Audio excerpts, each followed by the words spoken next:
ముగించి వెళ్ళిపోవాల్సిందే. ఒకరు రేపైతే మరొకరు ఎల్లుండా, ఒకరు ఈ నెల అయితే మరొకరు మరొక నెల, ఒకరు ఈ సంవత్సరం అయితే మరొకరు మరొక సంవత్సరం, ఒకరు ఈ 10 సంవత్సరాల్లో అయితే మరొకరు 10 సంవత్సరాల తర్వాత. ఈరోజు వాక్యం వింటున్న ఏ ఒక్కరిలో గ్యారంటీ ఉందా అండి? నేను 100 years కంటే ఎక్కువగా ఖచ్చితంగా బతికేస్తానని చెప్పి గ్యారంటీ ఉందంటారా? లేదు. అంటే ముందు వెనుక తేడాలో మనం అందరం కూడా ఈ లోకయాత్ర ముగించి వెళ్ళిపోవాల్సిందే. ఆ వెళ్ళిపోయే దినము ఏ రోజు వస్తుందో మనకు తెలియదు. కాబట్టి ఎప్పుడు చెప్తూ ఉంటాను, 3 విషయాలు మనం బహు జాగ్రత్తగా ఉండాలి. మొదటిగా, యేసు ఎప్పుడు వస్తాడో తెలియదు కనుక జాగ్రత్త. 2, ఎప్పుడు నువ్వు పోతావో తెలియదు కాబట్టి జాగ్రత్త. 3, ఎప్పుడు సైతాను నీ మీద దాడి చేసి నిన్ను లోపరుచుకునే ప్రయత్నం చేస్తాడో తెలియదు కాబట్టి జాగ్రత్త. బీ అలర్ట్, జాగ్రత్తగా ఉండు. యేసయ్య ఎప్పుడు వస్తాడో తెలియదు, జాగ్రత్తగా ఉండు. ఎప్పుడు నువ్వు కన్ను మూస్తావో తెలీదు, జాగ్రత్తగా ఉండు. గర్జించు సింహం వలె నిన్ను మృంగాలని చెప్పి దివారాత్రములు తిరుగుతున్న సైతాను ఏ రీతిగా నీ మీద దాడి చేస్తాడో తెలీదు కనుక జాగ్రత్తగా ఉండాలి. ఫ్రెండ్స్, ఈ కరోనా కష్టకాలంలో ఒక ఆత్మీయ సహోదరునిగా నేను మీకు ఇచ్చేటటువంటి అభయం ఏమిటంటే, దేవుడు మనకు తోడై ఉన్నాడు. 2, దేవుడు నిర్ణయించిన దినము వరకు ఏ వ్యాధి, ఏ బాధ నిన్ను ఈ యాత్రను ముగించే అవకాశము లేనే లేదు.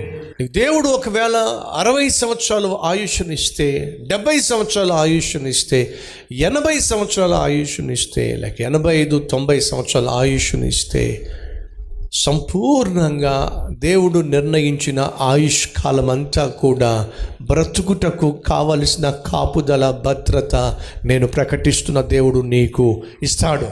కానీ ఆ రోజు వచ్చే లోపట మనకు కొన్ని శోధనలు రావచ్చు, శ్రమలు రావచ్చు, అపాయాలు రావచ్చు, ఆటంకాలు రావచ్చు, అభ్యంతరాలు రావచ్చు, వ్యాధి బాధలు రావచ్చు. కానీ ఒకటి మాత్రం వాస్తవం, మన జీవితము దేవుని చేతిలో ఉంది.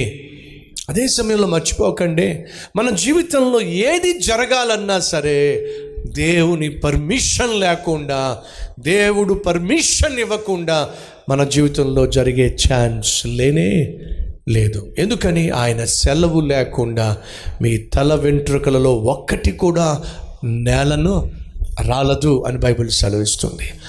అనగా దేవుడు నీ పట్ల, నా పట్ల అంత శ్రద్ధ కలిగి ఉన్నాడు. ఒకవేళ వైరస్ వచ్చి పాజిటివ్ అని తేలి ఈ సమయంలో ఈ వాక్యం వింటున్నావేమో, దయచేసి విను. మీరు బైక్ మీద కూర్చున్నా, కారులో ప్రయాణం చేస్తున్నా, తిరిగి ఇంటికి వస్తాము అని 100% గ్యారెంటీ ఉందంటారా? మీరే చెప్పాలి. 100% గ్యారెంటీ ఎవరికైనా ఉందా? ఎంతమంది బస్సు ఎక్కే ప్రయత్నం చేస్తూ అంతంగా ముందుకు పడిపోతే వెనకాల నుంచి వేరే వాహనం వచ్చి ఎక్కేసి ఎంతమంది ప్రాణం పోగొట్టుకోవాలి? వాకింగ్కి వెళ్తూ ఉంటే వెనకాల నుంచి వాహనం వచ్చి గుద్ది ప్రాణం పోగొట్టుకుని ఎంతమంది లేరు? అంతెందుకండి, నాకు తెలిసిన ఒక కుటుంబంలో అతను ప్రమోషన్ వచ్చింది, ట్రాన్స్ఫర్ వచ్చింది, సంతోషంగా ఇంటికి వెళ్తున్నాడు, సిటీ బస్లో కూర్చున్నాడు, చక్కగా కూర్చొని కాసేపట్లో ఇంటికి చేరిపోబోతున్నాడు. అలా చేరిపోబోతున్న సమయంలో స్పీడ్ బ్రేకర్ వచ్చింది. సిటీ బస్ డ్రైవర్ బ్రేక్ వేసాడు. అలా బ్రేక్ వేసినప్పుడు వెళ్ళి ముందున్నటువంటి సీటుకి చేయి పట్టుకోవడానికి రాడును చూసారా, మాంతంగా వెళ్ళి గుద్దుకున్నాడు. ముక్కుకు తగిలిందండి, అక్కడికక్కడ అలా ఉండిపోయాడండి. పక్క వాళ్ళు కదిపి చూస్తే ఎక్కడని ప్రాణం పోయిందండి.